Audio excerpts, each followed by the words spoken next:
Vous ne connaissez probablement pas Tencent. Pourtant, Tencent vous connaît.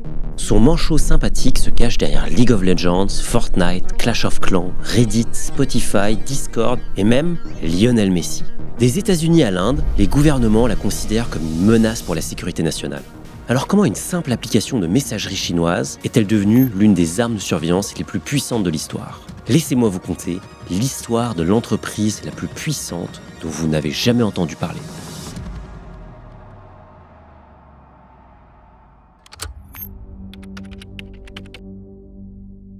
Peu importe notre âge, nos habitudes ou nos convictions, nous avons tous déjà enrichi Tencent. De League of Legends à Fortnite, en passant par Spotify, Discord et même Reddit, l'influence du manchot surpasse largement les seules frontières chinoises. Mais le joyau de la couronne de Tencent, le produit qui justifie presque à lui tout seul la valorisation de 600 milliards d'euros de l'entreprise, c'est WeChat. WeChat, c'est tout simplement la plus grande super app ou application universelle. Imaginez WhatsApp, Instagram, Amazon, Uber Eats, PayPal, Doctolib, Netflix, Tinder et les impôts en une seule et même application.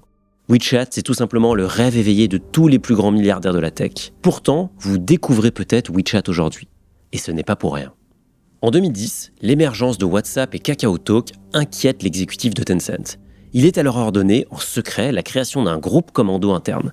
3 équipes sont mises en concurrence afin de créer la messagerie mobile de Tencent. C'est ainsi qu'émerge WeChat, de son vrai nom Weixin, pour micro-message en janvier 2011. Au début, WeChat n'est qu'une simple messagerie qui peine à trouver son audience. Tout bascule lorsque l'équipe ajoute une fonction clé, anodine de nos jours, mais totalement révolutionnaire pour l'époque, le message vocal push-to-talk. Taper sur un clavier mobile chinois peut être assez fastidieux. Cette fonctionnalité est un véritable simplificateur de vie. En 2012, 433 jours après son lancement, WeChat atteint les 100 millions d'utilisateurs. Facebook, de son côté, aura mis 1500 jours pour atteindre le même seuil. Aujourd'hui, WeChat décompte plus d'1 milliard d'utilisateurs et l'application est aussi essentielle que l'eau et l'électricité. Chaque jour, un Chinois passe en moyenne 4 heures uniquement sur cette application. C'est exactement le temps qu'un Français passe sur l'ensemble des applications de son téléphone.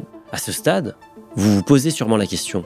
Mais comment fait-on pour créer une application universelle à partir d'une application de messagerie ? C'est le problème que les managers les plus hauts gradés de Tencent se sont mis en tête de résoudre lors de la conférence des dieux de 2011. La solution proposée, pour garantir son hégémonie, WeChat doit entamer une transformation de simple application en système d'exploitation. Mais les décideurs de Tencent sont lucides. WeChat ne peut pas devenir le prochain Android. L'adoption du système d'exploitation est déjà trop ancrée dans les mœurs. Mais rien n'empêche WeChat de devenir un système d'exploitation dans le système d'exploitation. Il faudra attendre 3 ans pour que les grandes théories commencent à se concrétiser. Nous sommes en 2014. En Chine, offrir de l'argent dans une enveloppe rouge est un rituel ancestral. On en distribue lors du Nouvel An, des mariages ou encore des naissances. Tencent décide de digitaliser cette coutume à l'occasion d'une opération marketing particulièrement bien menée. Pendant les festivités du Nouvel An chinois, les utilisateurs peuvent s'envoyer des enveloppes rouges virtuelles mais contenant de l'argent bien réel. En 24 heures, 16 millions d'enveloppes sont échangées. Pour envoyer ou recevoir de l'argent, il faut connecter sa carte bancaire à WeChat. En un mois, 100 millions de Chinois l'ont fait. Jack Ma, le fondateur d'Alibaba et rival juré de Tencent, compare cette offensive à l'attaque de Pearl Harbor. Une fois que vos coordonnées bancaires sont enregistrées dans l'application, pourquoi s'embêter à sortir sa carte pour payer ? Autant tout régler directement via WeChat. Le paiement intégré, c'est la clé de voûte de l'édifice. Si vous pouvez payer sans quitter l'application, vous n'avez plus jamais besoin d'en sortir. Mais Tencent veut aller plus loin. Souvenez-vous, l'objectif de la conférence des dieux était de transformer WeChat en application universelle. Maintenant que le paiement est en place, il est temps d'ajouter des applications dans l'application. Le problème, c'est que les applications passent par des intermédiaires comme l'App Store d'Apple ou encore le Play Store de Google. Ces plateformes sont hors de contrôle de Tencent. Alors, en janvier 2017, Tencent dévoile les mini-programmes. Pour comprendre ce que ça change, prenez votre téléphone. Vous voulez commander un VTC, il faut télécharger l'application Uber, créer un compte, entrer sa carte de paiement. Vous voulez plutôt louer une trottinette ? Vous devez repasser par le même processus, mais cette fois avec l'application Dot. Vous souhaitez commander une nouvelle télé ? Cette fois, vous devez télécharger l'application Amazon, créer un compte, mettre votre carte et payer. Chaque service nécessite son application, son compte, ses identifiants, ses autorisations. Votre téléphone se remplit au fur et à mesure d'applications que vous n'utilisez pas toujours régulièrement. Avec les mini-programmes, tout cela disparaît. Vous êtes devant un restaurant, vous scannez un QR code avec WeChat et le menu apparaît. Vous commandez, vous payez, c'est terminé. Pas de téléchargement, pas de création de compte. WeChat sait déjà qui vous êtes. Le même principe s'applique pour commander un taxi, acheter en ligne, réserver un rendez-vous chez le médecin, suivre un colis, jouer à un jeu. Chaque entreprise peut créer son mini-programme qui permet à l'utilisateur de garder le confort d'accès via WeChat. WeChat est devenu exactement ce que la conférence des dieux avait imaginé, un système d'exploitation parallèle à l'intérieur de votre téléphone. Pour les éditeurs de mini-programmes, la relation est gagnant-gagnant. Elle profite de l'immense base d'utilisateurs de WeChat pour elle-même se faire connaître. 1 an après leur lancement, 580 000 mini-programmes différents sont utilisés par 170 millions de personnes tous les jours. Mais en échange, elles offrent quelque chose de bien plus précieux, leurs données. Imaginez que vous puissiez observer en temps réel toutes les startups d'un pays. Vous savez exactement lesquelles décollent, lesquelles stagnent, lesquelles vont mourir. Vous pourriez investir uniquement dans les gagnants. Enfin, comme vous contrôlez toute la distribution, vous pouvez artificiellement accélérer la découverte de startups que vous avez sélectionnées. C'est exactement ce que fait Tencent. Prenons l'exemple de Meituan. Cette plateforme permet de commander des repas, réserver des hôtels et acheter des billets de cinéma. En 2017, Meituan lance son mini-programme sur WeChat. Les utilisateurs peuvent alors commander directement depuis leur messagerie. Le service explose. Tencent observe d'excellents chiffres et décide d'investir plus de 4 milliards de dollars dans Meituan. Dès lors, Meituan n'est plus un mini-programme parmi des centaines de milliers d'autres. C'est la famille. Tencent lui ouvre les vannes avec une meilleure visibilité dans WeChat et une intégration plus poussée avec WeChat Pay. Le trafic explose et Meituan entre en bourse à Hong Kong en 2018. En 2022, Meituan compte plus de 680 millions d'utilisateurs actifs. Les actions détenues par Tencent, elles, valent près de 20 milliards de dollars. Cette stratégie, Tencent la répète encore et encore. C'est un avantage compétitif qu'aucun fonds de capital risque au monde ne peut répliquer. Sequoia peut vous écrire un chèque de plusieurs milliards de dollars, Warren Buffett peut vous ouvrir son carnet d'adresses, mais ils ne pourront jamais vous offrir l'accès à 1,2 milliard de personnes, 4 heures par jour. Les entreprises doivent donc donner leurs données à WeChat pour exister. Ces données permettent d'identifier les gagnants. Tencent investit puis accélère la croissance sur WeChat. Enfin, si Tencent n'investit pas dans un mini-programme, elle prend tout de même une commission dessus. Tout comme l'Apple Store et le Play Store, Tencent prend un pourcentage sur chaque transaction, un frais sur chaque paiement, une commission sur chaque service. L'interface WeChat reste minimaliste, simple et surtout sans publicité. WeChat Pay génère plus d'1 milliard de transactions par jour. La prochaine étape logique pour Tencent est donc de se diversifier hors de la Chine. Reddit, Tesla, Discord, Spotify, Snapchat, Universal, Udemy, Tencent investit massivement dans les entreprises du monde entier. C'est grâce à cette stratégie que Tencent trouve sa nouvelle poule aux œufs d'or. Elle pèse 32 milliards de dollars et vous allez peut-être jouer à un de leurs jeux juste après cette vidéo. Tencent est la plus grosse entreprise de jeux vidéo au monde. La plateforme de jeux de Tencent, WeGame, est plus grosse que Steam. Tencent possède 100% de Riot Games, le créateur de League of Legends. Elle possède également 40% d'Epic Games, le créateur de Fortnite, ou du moteur Unreal Engine, l'outil de création 3D en temps réel le plus avancé au monde. Tencent a aussi des participations dans Ubisoft, dans Activision Blizzard, Clash of Clans, PUBG, Call of Duty Mobile et Roblox. Mais les frontières de l'empire Tencent ne s'arrêtent absolument pas là. Le Netflix chinois, Tencent Video. Le Spotify chinois, Tencent Music. Leur service de cloud qui reprend le modèle d'AWS est lui aussi très rentable. En clair, Tencent, c'est 1 milliard d'utilisateurs dont les moindres faits et gestes sont connus à toute heure. En Chine, un tel pouvoir ne se garde pas seul. Derrière chaque interaction avec WeChat se cache un partenaire, tapis dans l'ombre, silencieux, qui tire les ficelles en coulisses. Si WeChat n'a pas réussi à s'exporter hors de Chine, ce n'est pas uniquement à cause des lois anti-monopole. En 2013, Tencent a débloqué un budget marketing de 200 millions de dollars et engagé une égérie alors au sommet de sa popularité, Lionel Messi. Tencent aurait estimé les chances de succès de cette opération à 50%. Le résultat, un flop total. Sur les 15 marchés ciblés, WeChat n'en remporte aucun, pas un seul. L'échec de WeChat à l'international n'est pas qu'une question de timing ou de budget. C'est une question de modèle. Personne en Occident ne veut d'une application qui scanne tous ses messages. Même si dans les faits, nos applications scannent effectivement nos messages, c'est plutôt la forme un peu trop assumée de Tencent qui nous dérange. Ensuite, WeChat est parfaitement adapté à la Chine, mais pour être aussi efficace ailleurs, il faudrait une version adaptée par pays. C'est trop complexe et trop coûteux. Enfin, Tencent n'a pas obtenu l'avantage de première arrivée à l'échelle mondiale. Si WeChat voulait devenir populaire aux États-Unis, elle devrait concurrencer de nombreuses entreprises déjà bien implantées. Pour comprendre pourquoi WeChat est aussi bien adapté au marché chinois, il faut en expliquer les particularités. Internet en Chine est restreint par ce qu'on appelle le grand pare-feu.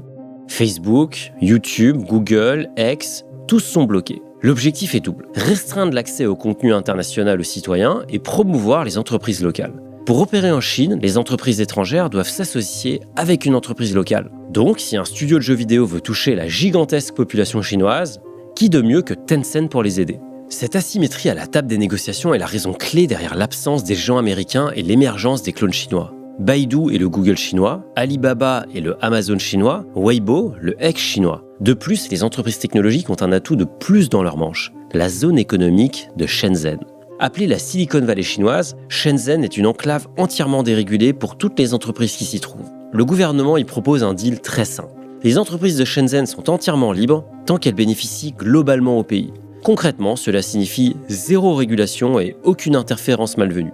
La compétition devient alors féroce. Pony Ma, le fondateur de Tencent, dira « Aux États-Unis, quand vous lancez une idée sur le marché, vous avez plusieurs mois avant qu'un concurrent n'apparaisse. Cela vous laisse le temps de capturer une part significative du marché. En Chine, vous pouvez avoir des centaines de concurrents dans les premières heures qui suivent la mise en ligne. Les idées ne sont pas importantes en Chine, ce qui compte, c'est l'exécution.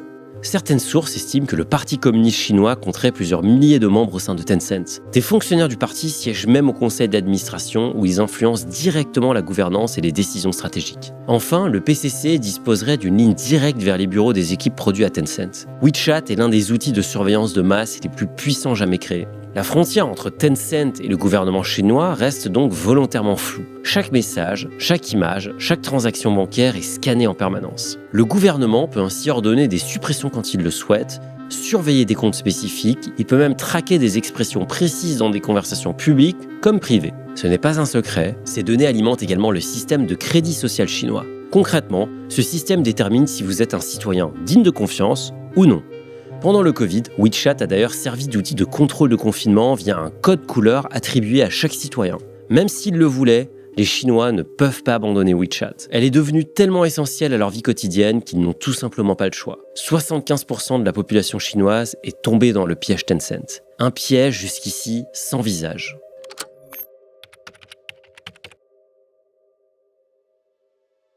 Ma Huateng est plus connu sous le nom de Pony Ma.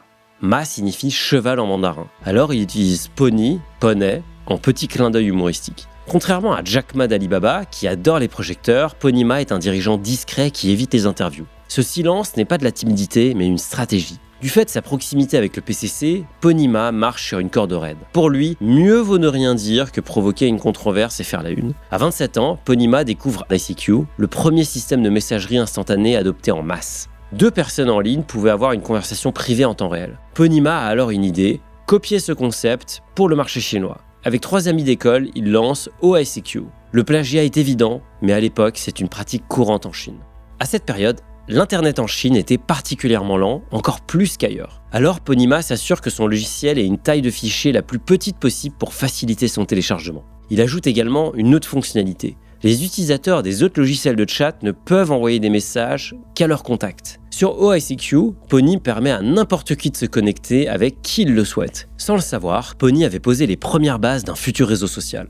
2 mois après le lancement, OICQ compte 500 utilisateurs. Au bout d'un moment, le bouche à oreille fait son effet.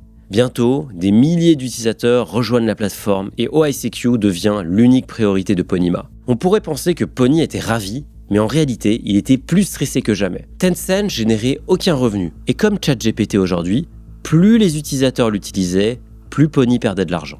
En 1999, Pony reçoit une grosse enveloppe venant d'Amérique, une lettre des avocats de l'entreprise mère d'ICQ, AOL. Ils poursuivent Tencent pour violation de propriété intellectuelle et exigent que Tencent cesse immédiatement d'utiliser le nom OICQ. À ce moment-là, OICQ a déjà 1 million d'utilisateurs et continue de croître rapidement. Mais sans monétisation, Tencent n'a pas les moyens de couvrir un procès. Pony n'a pratiquement pas d'argent. Finalement, il décide d'essayer de vendre l'entreprise. Sans surprise, personne ne veut acquérir un tel traquenard juridique, peu importe à quel point les chiffres sont impressionnants. Pony et son équipe sont dos au mur. Un jour, il entend parler de capital risque. Des investisseurs seraient prêts à financer des entreprises qui ne sont pas encore rentables, mais démontrent un potentiel futur. Dès qu'il comprend ce concept, il commence immédiatement à contacter des fonds. Pony obtient une réunion avec IDG Capital, le fonds le plus connu de Chine, et joue carte sur table. IDG Capital s'associe avec un autre fonds et investit 2,2 millions de dollars pour 40% de Tencent. Sans cet accord, Tencent n'existerait probablement pas aujourd'hui. Pour clore les menaces de procès d'AOL, Pony ferme le domaine OICQ pour un sobre QQ. La deuxième année, le fameux effet de réseau permet à QQ de conquérir 50 millions d'utilisateurs. Le temps est maintenant venu pour Pony de monétiser. Mais tout échoue. Bannières publicitaires, offres pour entreprises, abonnements payants. Monétiser QQ ne sera pas une mince affaire. C'est autour de cette période que des employés de Tencent découvrent un site sud-coréen appelé sayclub.com. Le site permet aux gens de créer des avatars personnalisés. Alors, fidèle à son ADN, Tencent décide de le copier en lançant QQ Show. Pour quelques centimes seulement, chaque utilisateur peut avoir son propre personnage unique afin de représenter son profil. Pour Tencent, ça ne coûte quasiment rien à produire et les microtransactions s'enchaînent rapidement. La fonctionnalité gagne vite en popularité et devient même un signe de statut social. Ceux qui possèdent les avatars les plus chers envoient le signal qu'ils vivent dans l'abondance. Tencent dépasse les 100 millions d'utilisateurs et gagne enfin de l'argent. Malheureusement pour Pony, ce bonheur sera de courte durée. En 2004, MSN entre sur le marché chinois en tant que concurrent direct de QQ. Le service attire rapidement les entreprises comme les étudiants et grignote la part de marché de QQ. Mais Pony a encore un gros avantage. La prise de décision chez Microsoft est très lente. Chaque décision doit être validée par le siège aux États-Unis. Par exemple, l'équipe MSN China suggère que les utilisateurs puissent envoyer et recevoir des messages même lorsqu'ils sont hors ligne et les lire plus tard. Une idée assez populaire, mais la suggestion n'aboutit pas. Tencent est déjà immense, mais elle a gardé l'agilité d'une start-up. Elle adopte la même fonctionnalité en quelques semaines. Finalement, Tencent sort victorieuse de sa guerre contre Microsoft. Fin 2005, QQ rassemble plus d'1 demi-milliard d'utilisateurs. Dans les années 2010, une révolution vient bouleverser Tencent, l'Internet mobile. De plus en plus de Chinois sont sur un smartphone. Pony sait que s'il n'agit pas rapidement, une nouvelle start-up pourrait les détrôner. Plutôt que de créer une app à partir de zéro, Pony essaye d'acheter WhatsApp. Mais Mark Zuckerberg va être plus rapide, plus agressif et surtout va accepter de mettre 19 milliards de dollars sur la table. C'est de cette tentative d'achat manqué qu'est né WeChat. C'est jusqu'à aujourd'hui le plus grand succès de Tencent et la plus belle réussite technologique en Chine.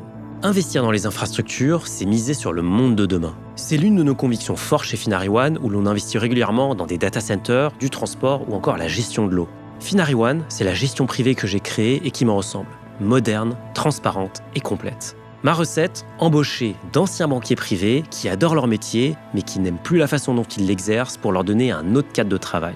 Évidemment, vous me connaissez, j'ai mis l'accent sur les frais bas et des solutions performantes. L'accompagnement démarre à partir de 500 000 € investis chez nous et il comprend l'ensemble des aspects d'une gestion de patrimoine. Que vous soyez chef d'entreprise, profession libérale ou encore cadre dirigeant, nos gestionnaires peuvent vous accompagner. Cliquez sur le lien dans la description ou scannez le QR code qui s'affiche à l'écran pour prendre rendez-vous.